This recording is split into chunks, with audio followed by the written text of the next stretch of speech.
All right, well, I'm obviously talking about two boathouses, the two boat liveries in Minocqua. And I had an interesting question before this topic, is why were there only two, since we were on an island and lots of shoreline? And I would say, and maybe I should even preface that comment with, what is a boat livery? Because you may not be familiar with that term. And it's similar to a stable on land. People in town didn't own horses, for example. And most people, if they weren't farmers, they lived in town. They didn't have horses, and they frequently either needed a ride somewhere, and so a livery stable provided something similar to a taxi, with a horse and buggy, or a stage. You know, horse and buggy was like a taxi, the stage was like a bus. Similarly, a boat livery rented boats. That was how they started out. They rented boats, sold bait for fishing, and is for people who didn't have their own boats but wanted to go fishing. So that's what boat liveries did. It was the water version of a livery stable on land. So why do we have only two of them in Minocqua? Because these two really go back to the turn of the century, turn of 1900. And why were there only two? And I had never thought about that question, but I think my answer is we only had two suitable places on the island for them to operate.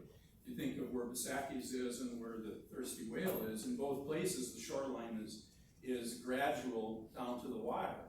So it's easy to have that type of operation there.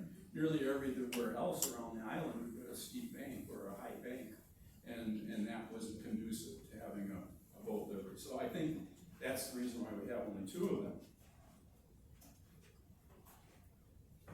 So we're first going to look at Thirsty Whale. If I were doing it in order, I'd first look at Bosacki's boathouse, because Bosacki's, that operation, that boat livery, predated the yacht club, or rather Thirsty Whale.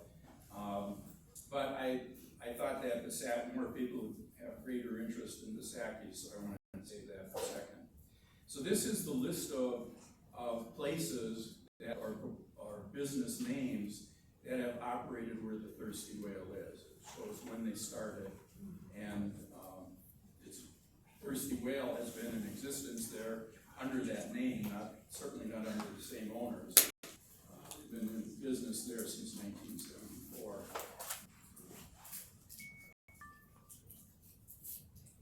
So where Thirsty Whale is, this is a picture taken in about 1895. This arrow shows where on the west shore of the Minocqua Island Thirsty Whale is located now, where the boat livery would be located starting in 1902. And zeroing in on that, there's the flat area down to the shore, and that's why they chose that area. There is an interesting building here of historical interest behind it. It's called the Lakeview House. That was one of the first buildings built on the Minocqua town site, on the platted village of Minocqua. And according to the old timers who talked about Minocqua's beginnings, and I'm saying back in the 1920s, 1930s, they talked about it, they said that the Lakeview House was built even before the lots were sold in Minocqua. And it was built by Frank Reamer. I don't know what kind of assurances he had from the town site owners that he was going to be able to buy that lot. Presumably, or reportedly, he did build his Lakeview House. It was a hotel, a resort hotel, before the town lots went on sale. And it looks to me like this porch that he has in front of it goes right to the edge of the bank here. And of course, there's an illustration of a high bank. And it crosses what is now Park Avenue, West Park Avenue. But people in those early days didn't worry about things like that, and they just built this porch right out to the bank over Park Avenue. So this is a picture in about 1904 of, this is the earliest picture that I've seen of the boathouse that Hoover and McMillan. So it was built by Richard Hoover and Hugh McMillan in 1902. They started out just with this, I don't know which one, I can't say whether they started out with this part of it or this part, but they started out with one building, and from 1902 on for the next, 12 years or so, they added at least one building every year. It became a big, you'll see it in the pictures, it became a big conglomeration of buildings. They added on and added docks. And in this picture in 1904, you can see that that Lakeview house has actually been moved. It originally was over here, but by 1904, the building was moved. It was moved off Park Avenue and moved over here. And it's just one of the many buildings that were moved in Minocqua, and it's a pretty good sized one. And you know, many of my talks have involved buildings, talking about buildings in Minocqua that have been moved. This was one of the first ones to be moved like that.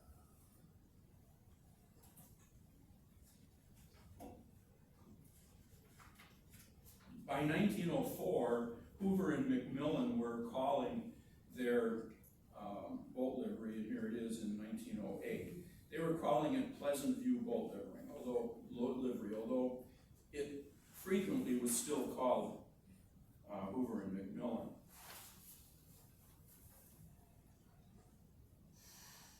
This shows another boathouse. This is the Sutton boathouse. John Sutton built that.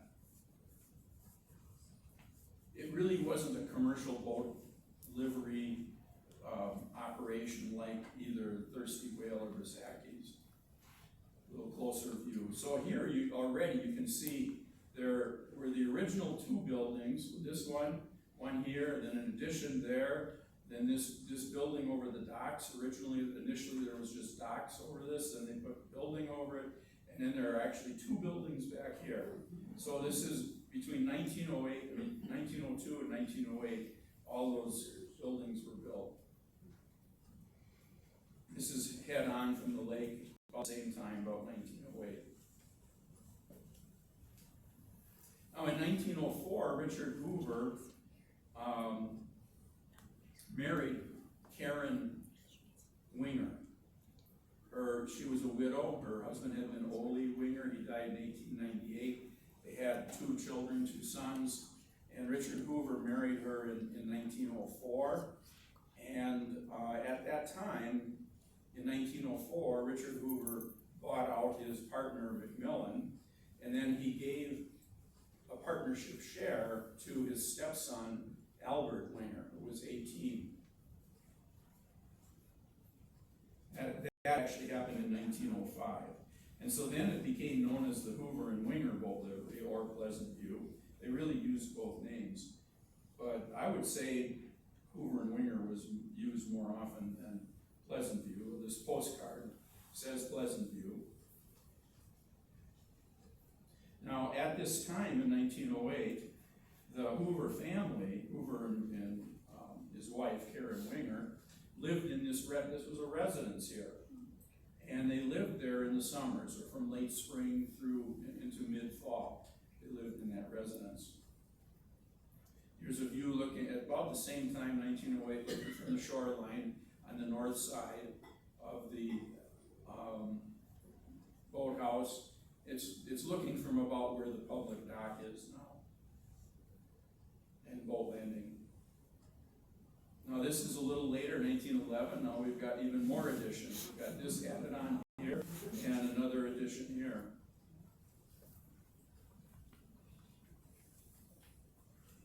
This is looking at it from the south side in about 1911.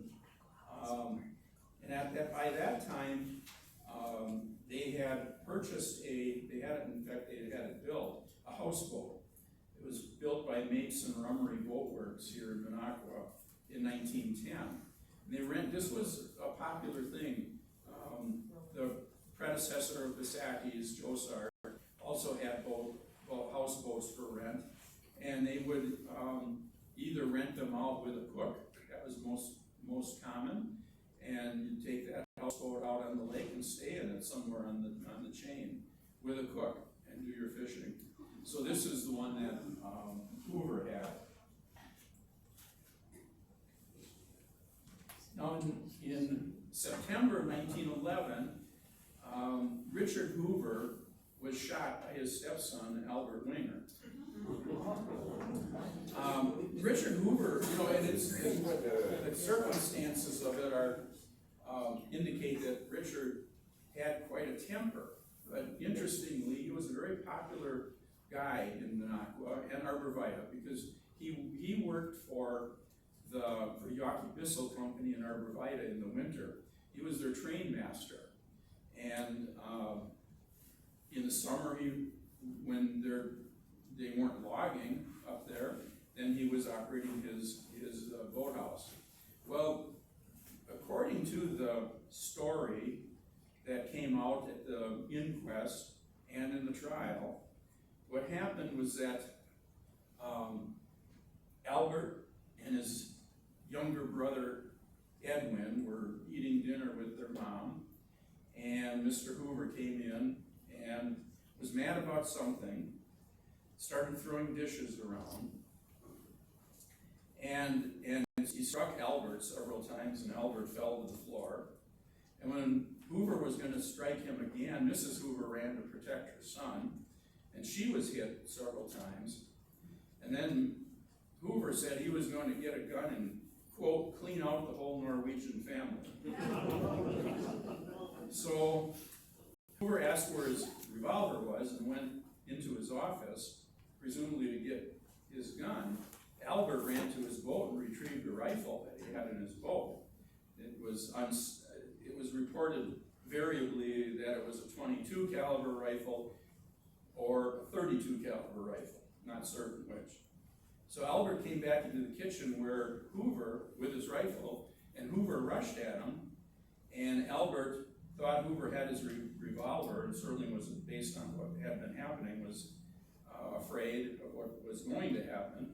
So he shot, and the bullet struck Hoover in the lower jaw, and the bullet went through his carotid artery and lodged in his spine, and he died very quickly.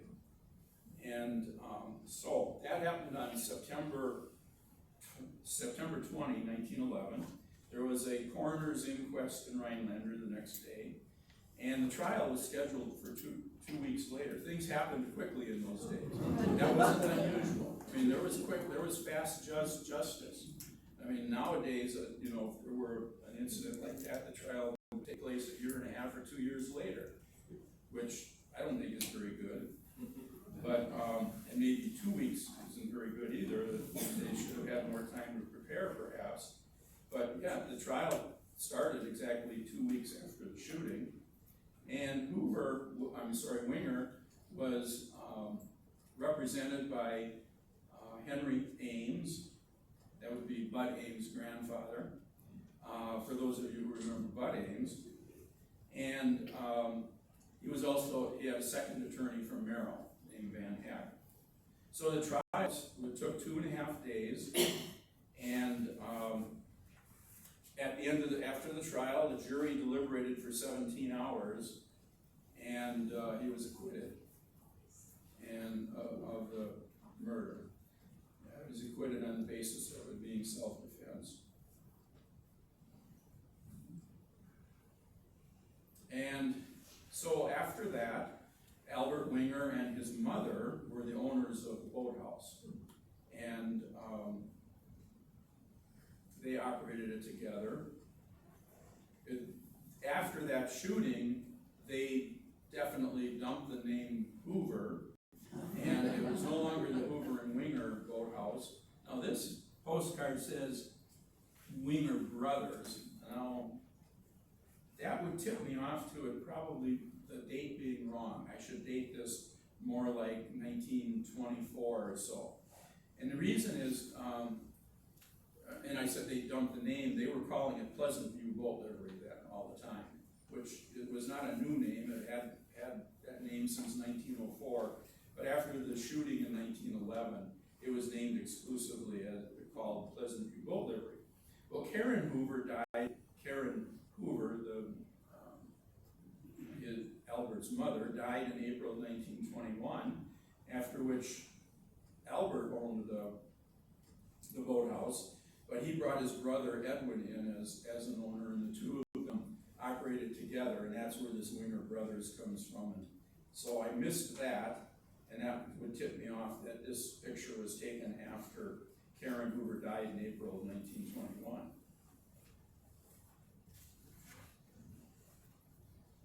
Here's an interesting aerial photograph, 1928, of the Pleasant View boat livery. You can see the conglomeration of buildings here. There really were a lot there. I think there are like 12 buildings in this, because there was the original one here, and then the second one here, and then in addition to that, front one, an addition there, and then this, and then there were two buildings back here. Oh, sorry, I'm going too far in. So now I lost my red marks. There's a building back there, the second big building here, then this one, and then that one. There's like 12. So it really was quite a conglomeration. And by this time, in 1928, there was a town dock here and a boat landing. No parking, interesting. No parking for it. But there was no parking at Pleasant View either. You just had to park on the street, apparently. This is a view from the railroad trestle. About that same time, about 1928.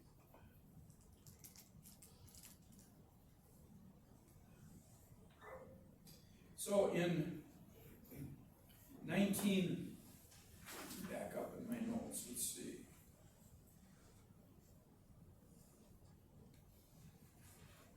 In 1928, the Pleasant View boat livery was sold to Ralph Garrison. This is an ad for it, showing Ralph Garrison as the owner.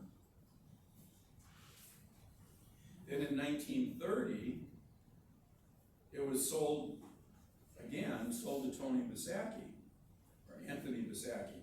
He was Theodore Bosacki's brother, and he bought the Pleasant View boathouse in 1930 and changed its name to Town Dock Boathouse, and he opened an ice cream and candy shop. And interestingly, prior to 1930, he had been operating the candy shop at Bosacki's. And he decided to go off on his own. He was involved actually as reportedly a partner with Theodore for a couple of years, but he left that partnership in 1930. It was only a couple of years. He left it in 1930 and purchased the Pleasant View boat livery.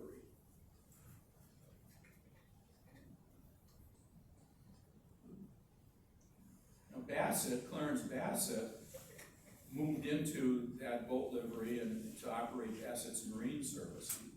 That arrangement lasted for 2 years. Interestingly, in 1931, Tony Bosacki was no longer operating a candy shop, just an ice cream shop in the Town Dock Boathouse. Now, there was nothing in the paper to explain that, but I can read into it that perhaps his brother, Theodore, objected to him walking off with Bosacki candy recipes and using them at the Town Dock Boathouse, and his brother, in one way or another, Theodore, convinced Anthony that he can't make candies at the Town Dock Boathouse using the Bosacki candy recipes. So, starting in 31, Anthony had just an ice cream parlor. I don't know if either of the Bosacki descendants know anything about that. Can you shed any light on that? Not for me at the moment. Okay. It's way out before my time. Yes, it is. Now let's see. So the Anthony Bosacki ownership lasted only for 2 years. And then in 1932, Louis Newville and Jake Kunz purchased the Town Dock Boathouse. And they hired a couple managers in 32 and 33 to manage the place. In 33, there was a restaurant operated in it called Cole Gardens.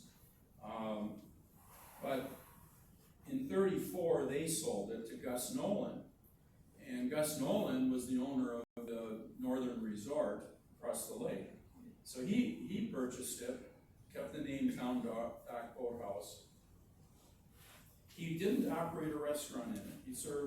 He had an ice cream parlor and served soft drinks and beer, and as this ad shows, he did have entertainment there, floor show and orchestra.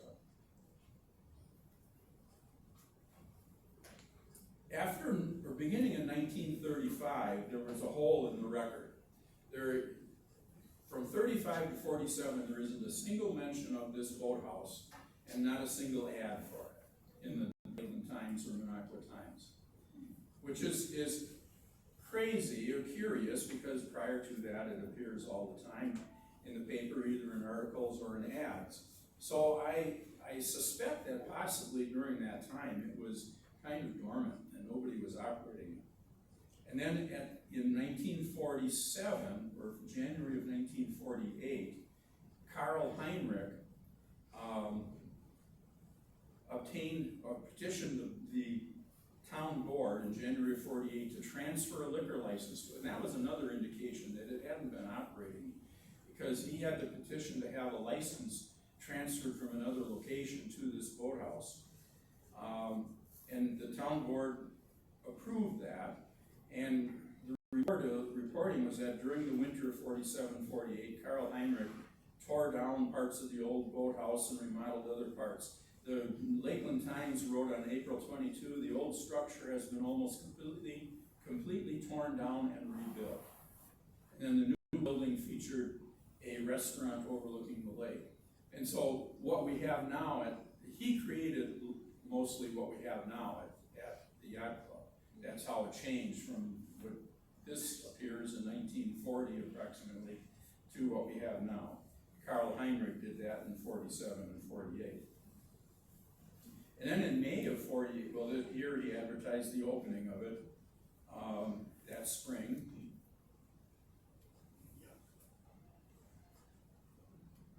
And after this, or during this time in May, he sold the Whispering Pines Yacht Club, and that's how the name it had. Whispering Pines Yacht Club was changed from Town Dock Boathouse. He sold it to Curtis Fleeman, F-L-I-E-M-A-N. Sold it to Curtis Fleeman, who was operating it. And Curtis received the liquor license from the town.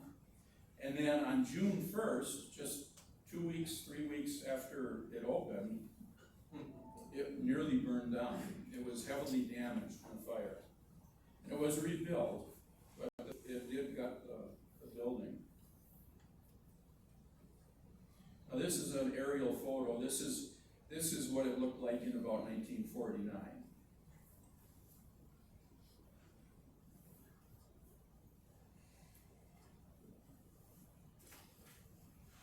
And at that time, at the time of that aerial photo, in the winter of 49-50, there was a controversy before the town board. There were a lot of people objecting to the noise and after-hours operation of the Whispering Pines Yacht Club.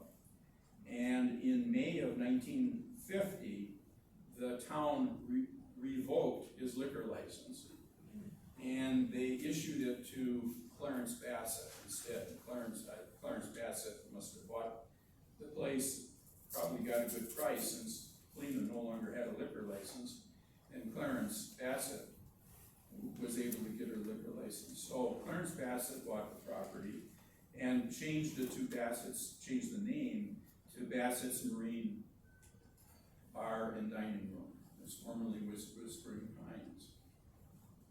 So that was June 1, 1950. That's when he opened. He operated it through the 50s, but then in December of 56, he sold it to Joe Ritchie. Joe and Ruth Ritchie. They continued using the name though in 57. They opened in May 4th, 57 under new ownership, Joe and Ruth Ritchie, but they continued using the name Bassett's Marine Bar. And they used it for the rest of that year. Here's the ad about them closing, which, you know, they're closing, the Bosackis closed in the winters, nearly every place up here closed in the winters, and that was the case until the early 70s. It was really snowmobiling that changed that. In the early 70s, snowmobiling started to get popular, and restaurants and bars started, and resorts started to be keeping open through the winter. So it appears that probably after 1 year of operating as Bassett's Marine Bar, that Joe Ritchie then changed the name to Joe's Marine Bar, and he was popular for the Moscow Mule Club. And I just thought of a picture that I forgot to include in this. I have a picture of Joe Ritchie behind the bar with all those I don't know if they were stainless steel, they were silver metal mugs hanging from the ceiling above him. So this is from 1972. Rather good price for mixed drinks.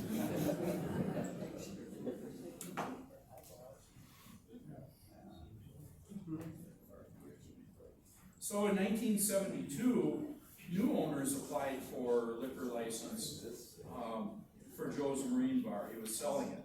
And the new owner was Gary Spiel.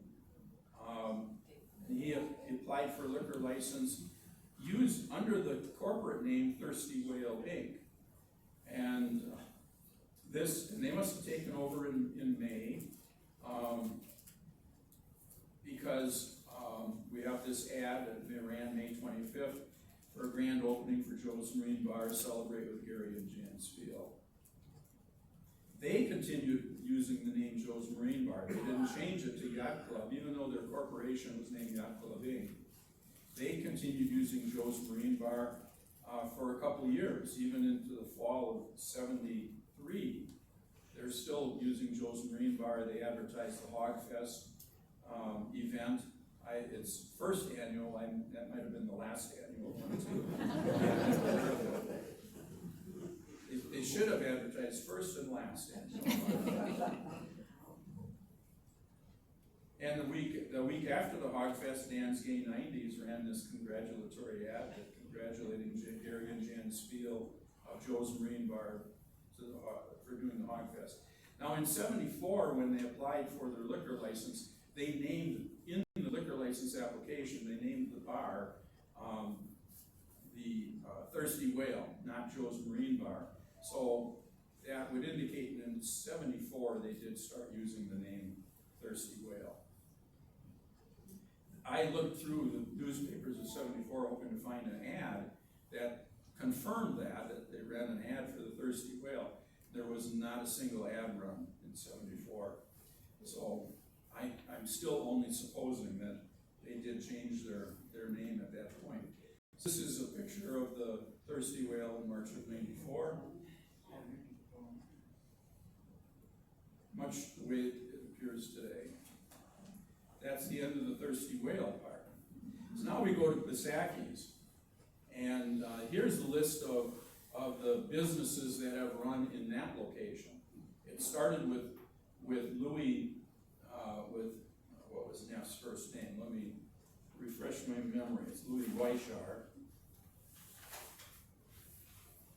William Neff and Louis Weishar started a boat livery and bait business, boat rental and bait business on the shore where Bosacki's is now in 1889. Although that year is uncertain, there was no record. The Lakeland Times, or Minocqua Times, didn't begin publication until 1891.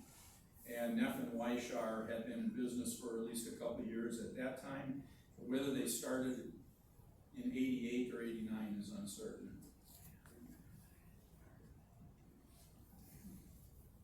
Kathy Bosacki will remember this, because Because I remember a sign being up in the bar, in I think the late 1990s, that I think came from Kathy Bosacki. She wanted to correct the way people were pronouncing their name. And we ought to get it right. It's Bosacki's, not Bosacki's. And it seemed that people from Chicago and Milwaukee in particular had a predilection to pronouncing it Bosacki's. I know people in my family did.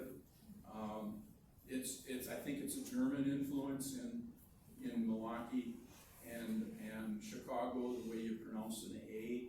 So it was very common, and still is. I was just talking to somebody last week. Oh, you're going to talk about Bosacki's.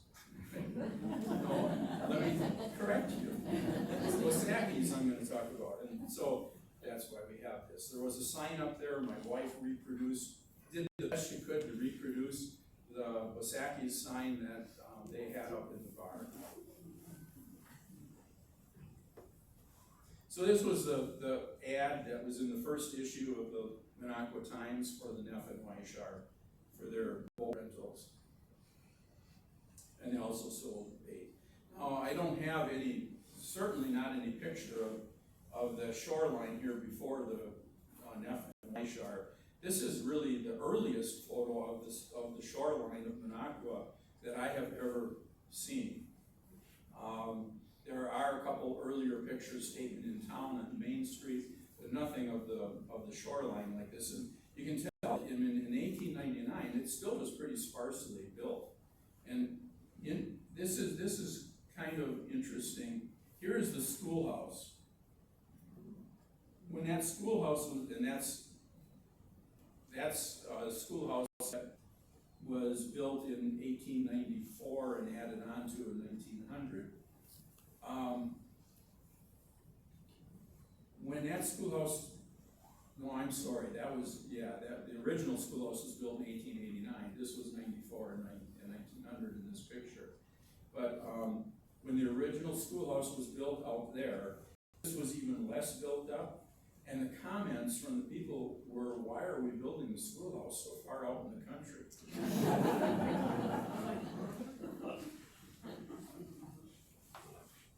This is the Jack Sutton residence that until the Catholic priest built what's now the Heritage House, that was the largest residence in town, and the Catholic priest outdid him.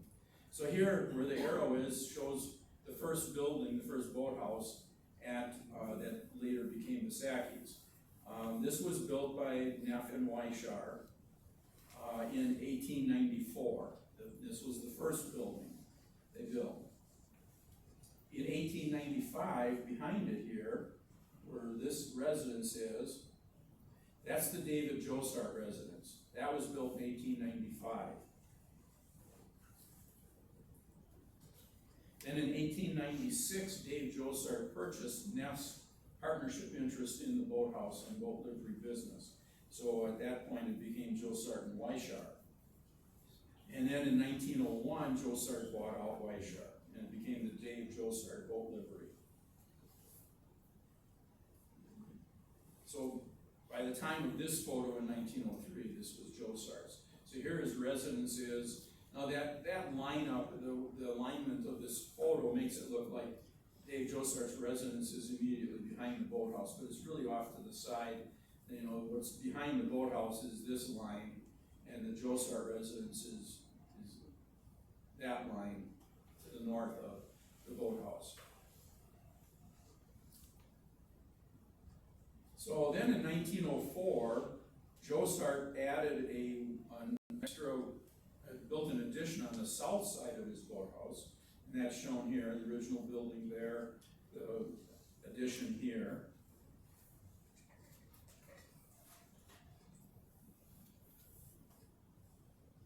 And then in 1906, he added another addition on the north side, which is shown here. So that was the first addition on this side, and the second addition here, and ended up being a U-shape.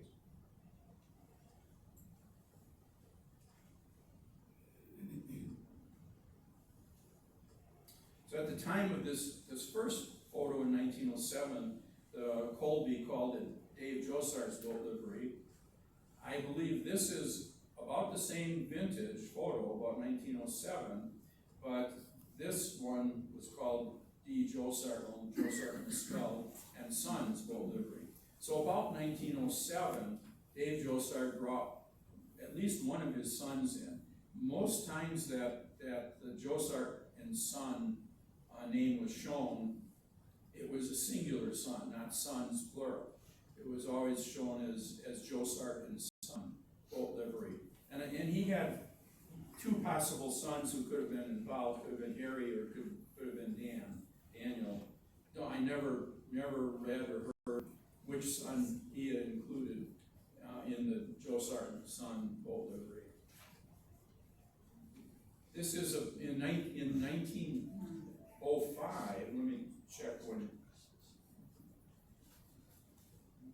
No, this is in 1904, Josart purchased a 30-foot launch, a motor launch, from the Rhinelander Boat Company and called it Minocqua. This motor launch continued with Bosacki's at least into the 1950s. And we'll see in some later pictures or ads where they're advertising in the 1950s. Bosacki's was advertising excursions on the lake in the launch called Minocqua.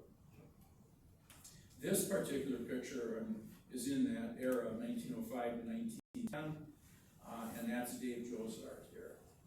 The last time I showed this picture actually was at the last talk when I talked about the earliest buildings in town, because this was one of them. That's the Smack residence, Charles Smack. And at the time I showed this, I didn't know that was Dave Josart in that picture. But I just, in researching this, I came across a photo where a very old timer produced this photo and said that's Dave Josart in the photo. I don't know who these people are. There's a fishing guide, but it's at Josart's, and it's their catch of fish, not muskies. People didn't fish just for muskies back then. This is an interesting picture of a group of people going out boating. Look how they're dressed. They've got their sunbonnets on, but no life preservers. And it's a safe bet that few or none of them knew how to swim. And that was a problem, because in many boating accidents up here, back in those days, in the early 1900s, people drowned. Especially women, because they would go dressed in these heavy clothes. And the women in particular did not know how to swim, never had the opportunity to learn. Boys were more likely to learn that in their childhood. And people died when they went overboard. If the boat capsized, it frequently led to a drowning. Here's a picture looking from the south toward about 1910 towards the boathouse.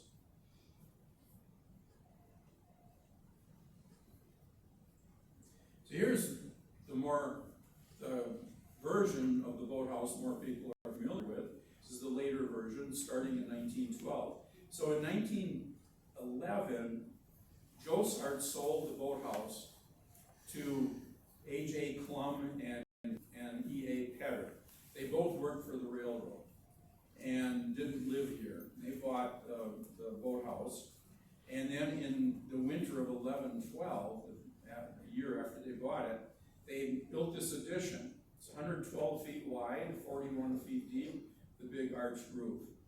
And that created the look that it retained until it burned down in 1972. So this was the landmark on Lake Minocqua, beginning in 1912.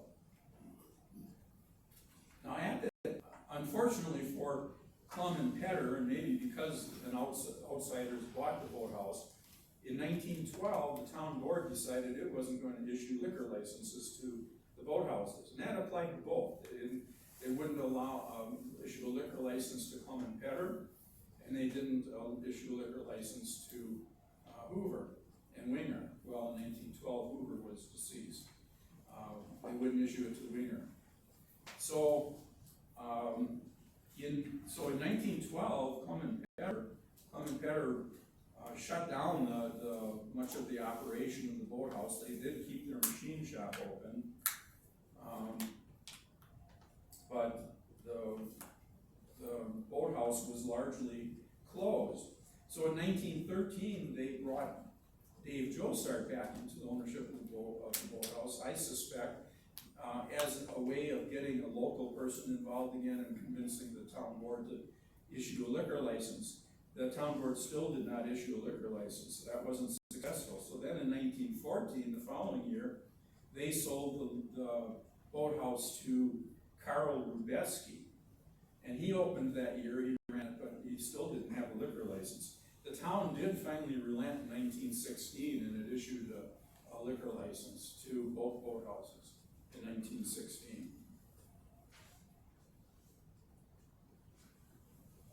So this is what things looked like in 1920. In 1914, Earl Schilling opened an ice cream parlor in the boathouse. Now, it seems like he only operated it for 1 year. There was no, after 1914, there was no mention of it in the paper, no mention of any ice cream parlor in the boathouse.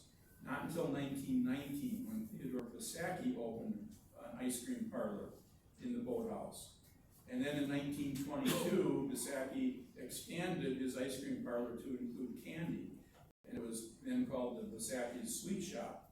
And he sold ice cream and Bosacki homemade candy. And sometime after 1914, and the date of this was uncertain, Rubeski sold the boathouse to a man named Glennon, Glennan. He then sold it in January 1918 to Richard Wasserberger, who was a Minocqua resident. And after that, it was called Wasserberger's Garage and Boat Livery, starting in 1918. And the garage portion of it came from the fact that Clement Petter had started a machine shop at the rear of the boathouse. So I call it the rear. I think the front of the boathouse, from the terms I use, the front of the boathouse faces the lake, the rear faces the parking lot. But you could look at it the reverse way, I suppose, too. Here's a nice aerial photograph of it. The machine shop part of the building was here originally. The sweet shop was here.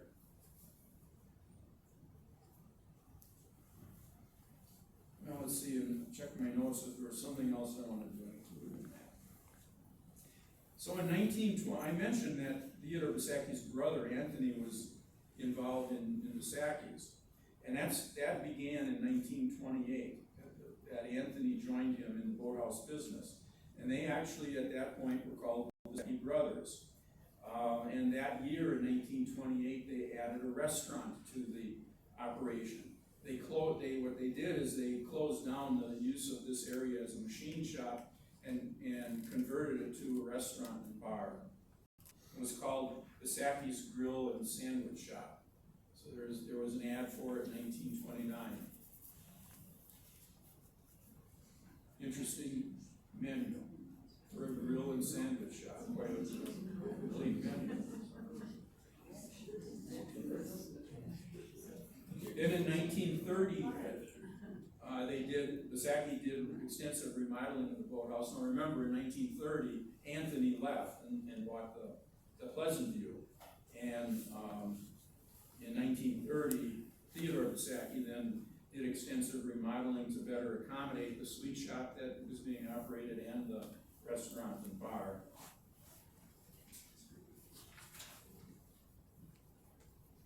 Now in 1931, the town built a bandstand. This is Highway 51 here, or the south end of Oneida Street.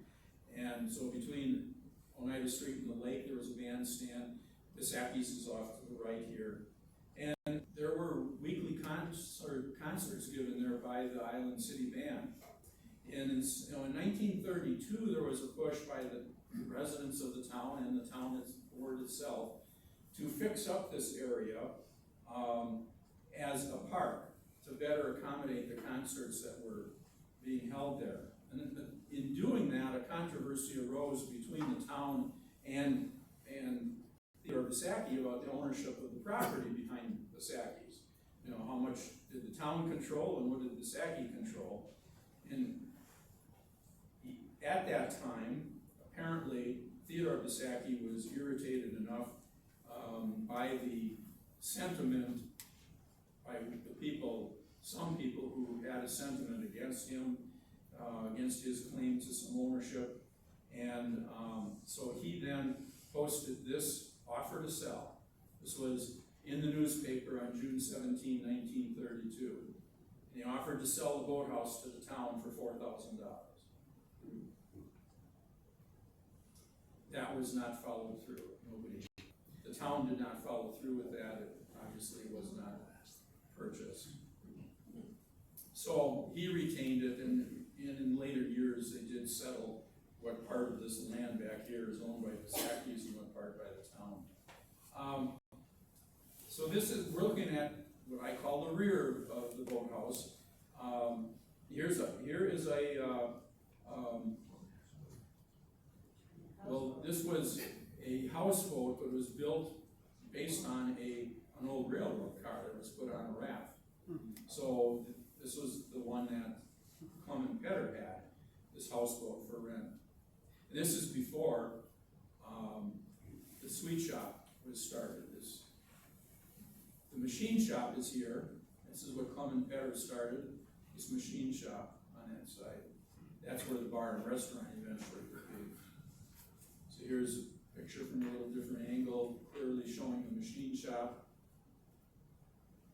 Here's a little later, 1936, now it shows the sweet shop there and the conversion of the machine shop to a restaurant and bar.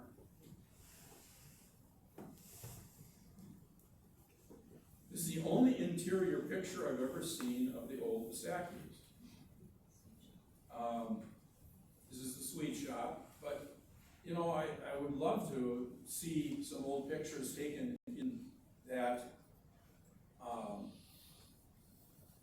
in the bar and restaurant that were back here, but I've never seen any.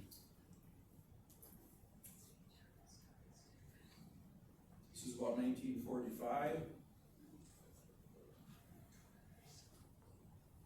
Again, advertising good food there and a sweet shop there. About 1950. Now in this picture you can see here the tackle shop off to the right, to the north side of Bosackis. Now that building was built in 1929 by David Josart. Because that building is in front of David Josart's residence. And so he built it on his lakefront. Contrary to the legal findings more recently, well actually, I shouldn't say more recently, it was contrary to the legal findings that were decided in a Wisconsin Supreme Court case, that all the land between Park Avenue, both West and East Park Avenue and the lakefront, was owned by the town.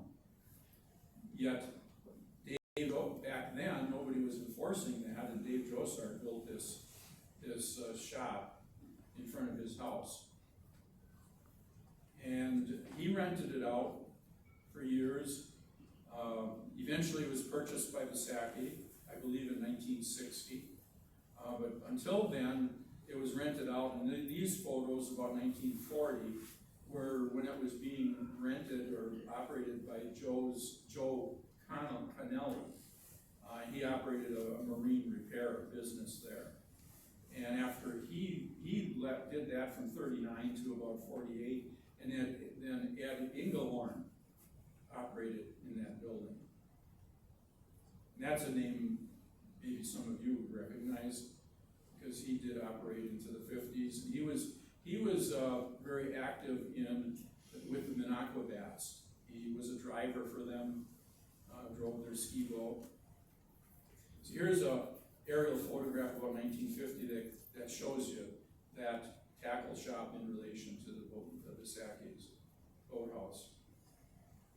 Gives you a good view of what that area, and this is that park area and the parking lot. This is the area that was in dispute back in the early 30s. By this time, by 1950, the bandstand was no longer there. another aerial photo, just doesn't show Bosacki's that much, just an interesting one. Shows the entrance of Highway 51 into Minocqua at that time. 55, the Lakeview Motel there. And the little cabins here, the little Minocqua cabins.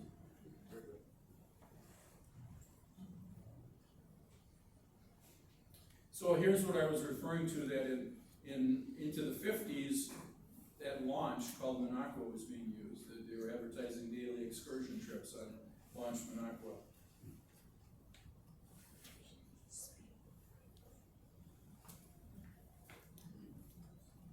And this is also a 1950 ad, and here's where this confirms my conclusion in reviewing the contemporaneous records back in the from 1915 to 1920, that Bosacki started operating a candy shop, or actually the first ice cream shop, in 1919, and this ad run in 1950 confirms that recollection by Harlan and Tilly Bosacki, that they started there in 1919. And at this time, Theodore Bosacki's wife, or widow, Augusta Bosacki, was still working in the kitchen. She was famous for homemade pies.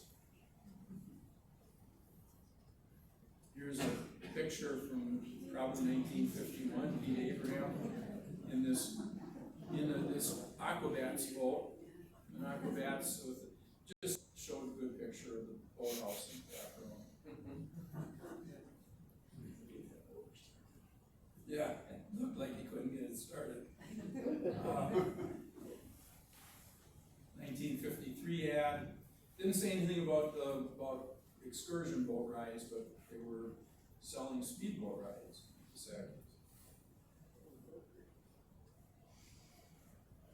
Then Harlan, who was the son of Theodore, Harlan was second generation Bosacki. He died in May of 1959. Now, at that time, Larry Bosacki was probably just getting out of the service, because here's a picture of him in 55, about him going through basic training, infantry training in the U.S. Army. Presumably he was in the service for 4 years, so would have been getting out in 59, which happened to coincide with when his father died. So he had been working, of course, before going into the service, he had been working at the boathouse, and getting out of the service, and with the death of his father, he and his mother, Tilly, became the owners of the boathouse, and the two of them were in charge of operating it. 1960 ad, all you can eat fish fry for $1.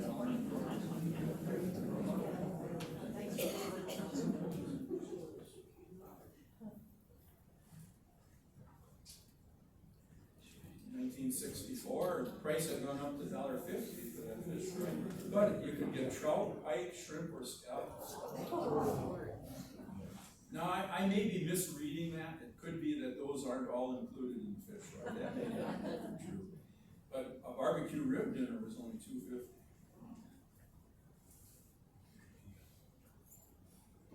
Interesting picture of the Aquabats. Guessing about 1962. It's before the 1965 bridge rebuild. Another included it because it's a good view of Bosacki's boathouse and the tackle shop.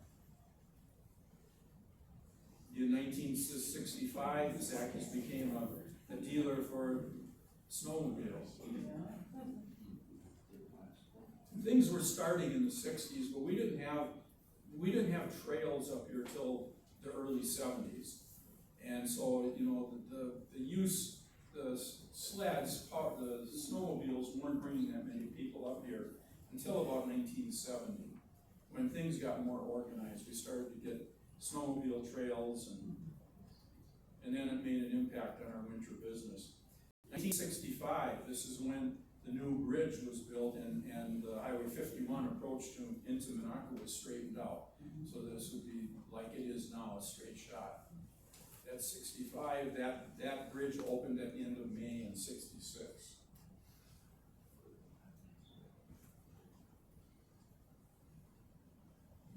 And there it is, completed. This picture about 67. It looks like an idyllic place back then.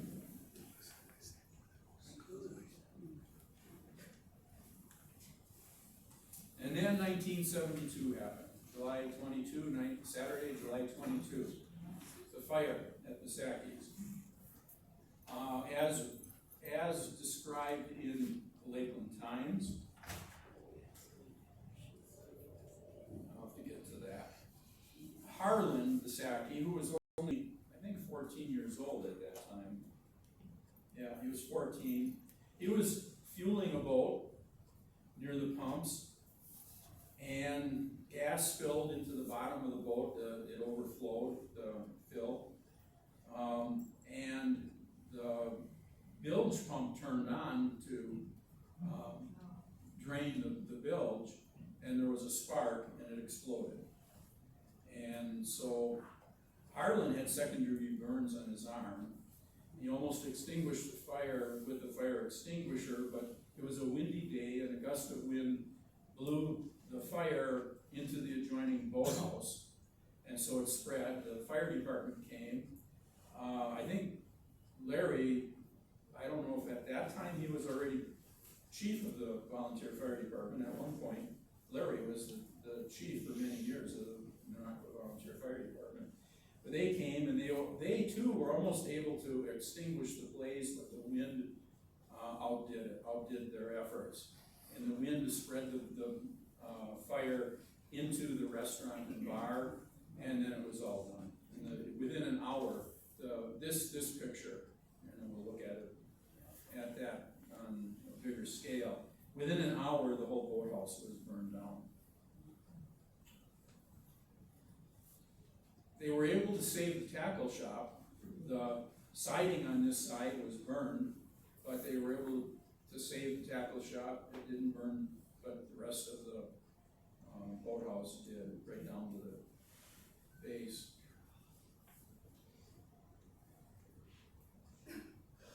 So the tackle shop was saved. There was a lot of help emptying things from the tackle shop, because the expectation was that was going to go too. And it was too late to empty much of anything from the boathouse, because that went so quickly. But there was an effort then to remove inventory, remove boats and equipment and inventory from the tackle shop. And lots of people helped with that.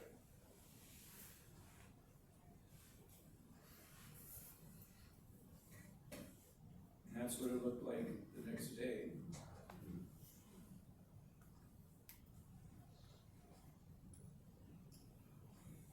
This is probably a few days afterwards, because this is a pile of debris that they've been taking out here to be trucked away. So that this isn't the next day, but it's, maybe a week later. There's that pile of debris that they're taking out. Here you can see that they're working on, they already replaced siding here. They're working on fixing the roof.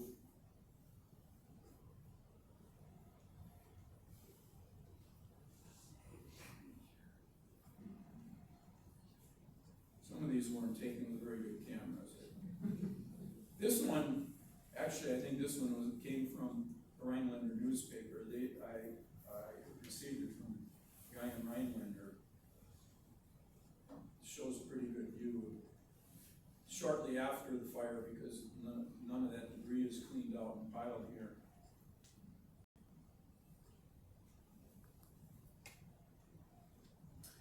Within a week after the fire, they got a gas pump up and operating on the dock, so they could at least start selling gas. And Irv Bratz, right here, Irv Bratz was their first customer. This is Tom Butters, Dick Vors, Dick Quady. They were employees at Bosacki's. And then the tackle shop at Bosacki's was also back in operation by a week after the fire. So I should back up prior to this approval. This was a big issue, because Bosacki's was built over the lake, so rebuilding was a big issue. You know, certainly you got away with that back in 1910 and 1920, but you didn't in 1972. There was a firm stance by the state. They would not allow anybody to build anything out over a lake, because the state owns the bottom, the lake bottom. And so that's why you can't build wet boathouses anymore. So we had, Bosacki's was facing the problem that first of all, they couldn't rebuild over the lake, but they were also facing the issue of a 75-foot setback, which was written in state law, setback from the waterfront, and in county zoning. So with a 75-foot setback, there wouldn't have been any place left to rebuild the boathouse. There was a huge outpouring by people.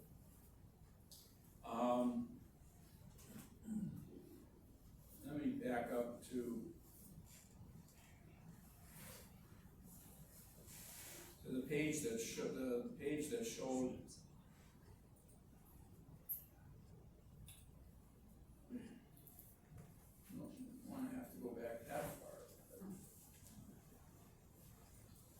Cumbersome. There. So right here, there was an editorial to sign the petition to allow this. It was a petition to the state and county to allow Bosacki to rebuild. It was very quickly determined or realized that he wasn't going to be allowed to rebuild over the water. But it turned into, how do we get to rebuild from the shoreline, starting up to, from the shoreline back. And the town helped a lot in that, because in the state law, there was a provision that if a municipality establishes a bulkhead along the waterfront, and if the municipality gives permission, permit, to build up to that bulkhead, the person can do it. And despite, that would be in spite of the state law that says you have to be 75 feet back. The Minocqua Town Board acted quickly to establish a bulkhead. And they, in fact, established a very favorable bulkhead. They probably stretched things quite a bit, because they actually extended the shoreline out from, based on where the shoreline is, from to the north and to the backside of the tackle shop, then it suddenly juts out. The bulkhead that they established juts out there, and then goes southeast along the shore to give more room to rebuild the building. And so they were very cooperative in that respect. They established the bulkhead. The county zoning gave a exemption. They didn't require the building to be 75 feet back. That was perhaps in large part to the outpouring of support by people. And the outpouring of support by people was probably because Bosacki's was such a community institution back then. Very, very much so for the people who lived in the community and all visitors from the community. And another big part of this was Larry Bosacki. He was a very friendly, very community-involved person. And he made friends with all his customers. So when you came into Bosacki's and sat at the bar and talked with Larry, you went away feeling that Larry was a friend of yours and you were a friend of his. And so he had a lot of support, and that's why they got to rebuild. I've talked to people about what would happen if Thirsty Whale burned. Now, I don't think we'd have the same outcome.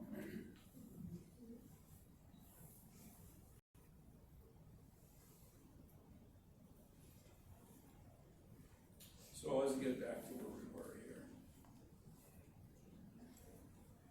So by the end of August, Bosacki had state and county approval. That was fast.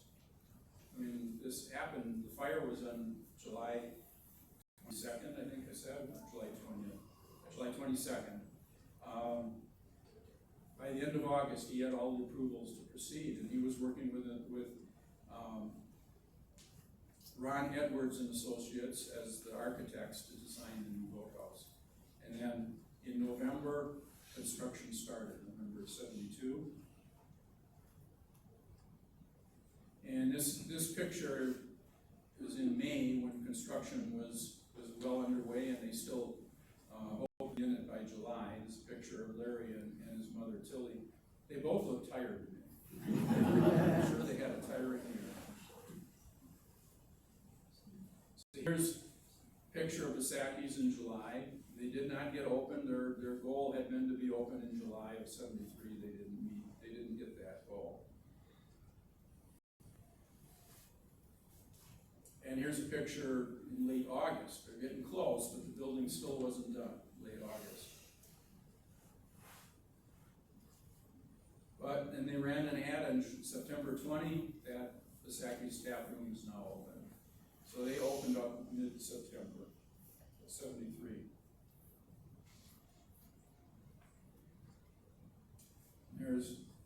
This is a little blurry for two reasons. First of all, it's a lithographic print. It's not a photographic print off a postcard, on a postcard, but it's also cropped to show just this part of it. Again, a more updated picture, 1988, after the new boathouse was built. They were able to put the docks back in. The state allowed that. But they did, I think, they could only put the docks in where they were before, where there were pilings before. And so they were able to do docks based on the old pilings.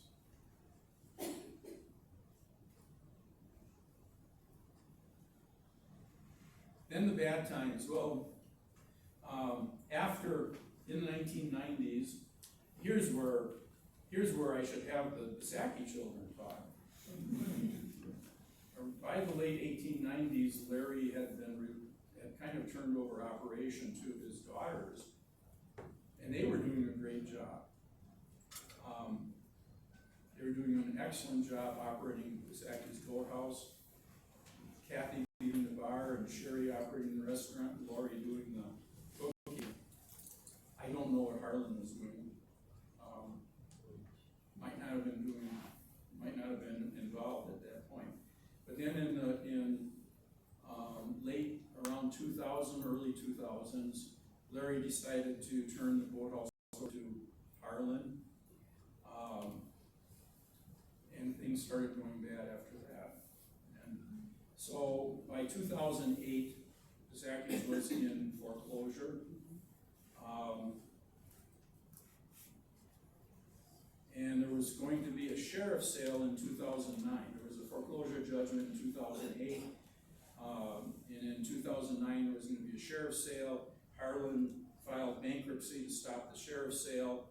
But then by May 5th, the creditor, which was Northwoods Equity Investments, got approval from the bankruptcy court to release the property from the bankruptcy stay and continue with the sheriff's sale, which was held on May 5th. And Equity Investments was the only bidder at that sheriff's sale, and then that sale was confirmed, and then they sold the property to the owner of Matt Morgan's. Matt opened November 15 of 2010, later that year. It became Matt Morgan's on the Lake. And Matt Morgan's on the Lake only lasted about 2 years. And they closed in the winter of 2012, 2013. And then in early 2013, the Rushmeyers took over operation of it. And they opened in May of 2013. It was Rushmeyers and Bill Fricke was managing the bar for them, and they managed the restaurant. So this is a picture of the buildings in September of 2025 when the Rushmeyers were still operating it as, well, not the Rushmeyers, because there were similar, or subsequent operators that took over, but it was called the Boathouse. Rush Myers changed the name to the Boathouse in 2013. And it was still being operated as the Boathouse in 2025, and it closed October 31 of 2025, and because the plan is to tear this all down and rebuild a new restaurant. But we haven't seen the tear down yet, and that's probably because they're running into some difficulties perhaps on getting all the permits that they need to build what they want there. So that brings us to the current situation. We're waiting for the old Bosackis or the old boathouse to be torn down and a new building to be built. So, any questions? Or in the case of Sherry and Kathy, maybe some correction. You're pretty accurate. Did anybody have any questions? I don't know. I only know the history. I know what was past. I don't know the future. I don't even know the current. Gage Marina.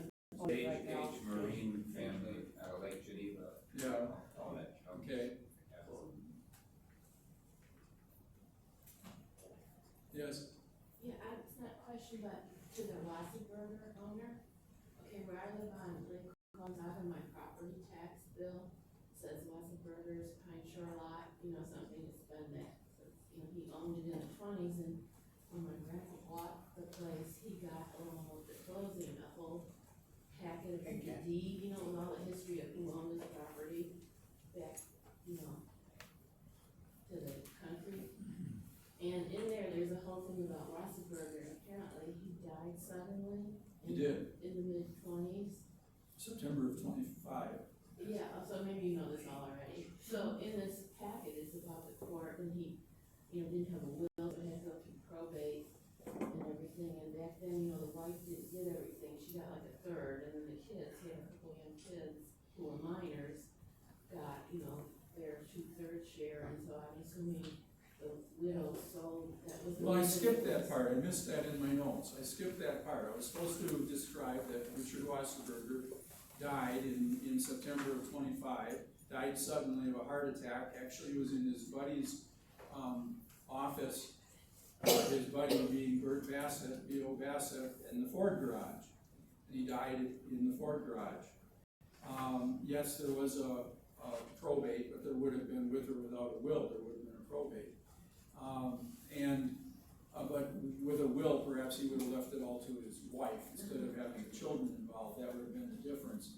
But Bosacki then purchased the boathouse from Wasserberger's estate, and he bought it definitely by July 1 of 1926. It was Bosacki's, at least by that date, if not earlier. Yes. I was just curious, since when the boathouse burnt down and they're doing the construction now, has anybody said anything, if they found anything in the water, any boats or anything that might have gone down with the fire? There was a lot of boats that did go down. A lot of them were saved because people were pushing them out and swimming with them. But I'm not going to think of the dive guy that's been going around cleaning the rivers. He's down there. And the diver had pulled out several boats this spring or this early summer from down there because everything that went down stayed down. Yeah, back then there was no equipment to get anything off the bottom of the lakes. There was an article in 1972 about a diver who was inspecting the pilings of Joe's Marine Bar for the change of ownership to become the Thirsty Whale. And while he was inspecting the pilings, he found a boat down there, a 20-foot long boat made by Rhinelander Boat Company that had an inboard engine in it that was valuable. And he did salvage the engine from the boat. The boat itself wasn't salvageable, but he brought up the engine. It was a 4-cylinder Morton inboard engine. Yes? The lake level had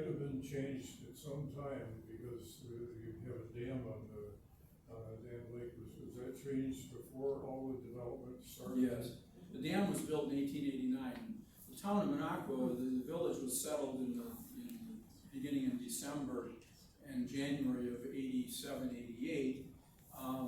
In 1889, the dam was built, and it took about 2 or 3 years, at least 2 or 3 years for the flowage to fill up to its current level. Because the dam raised the level of the lake. It was reported back then as 5 feet, raised the level.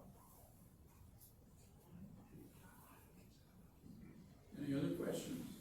Also, I happened to be up here the day the place burned. Oh, really? I didn't go see it at the day, but and going by it on the way home there, where the boats had a piece of chrome going on the front of it, that would be sticking out of the water, and that was it. It just, completely destroyed. Well, I'm probably getting close, well, it's 6:45, we're getting close to closing, yes. Just a quick question, I'm curious, going back to the thirsty well, did Mr., was it Hoover, did he have that revolver from his office when his son shot him? And is the question about Hoover? Was he armed when he got shot? I don't think so. I'm just curious if you ever got the revolver. Yeah. There was no confirmation that he actually was holding a revolver at the time of the shooting. Because there was nothing in the coroner's inquest or the trial that indicated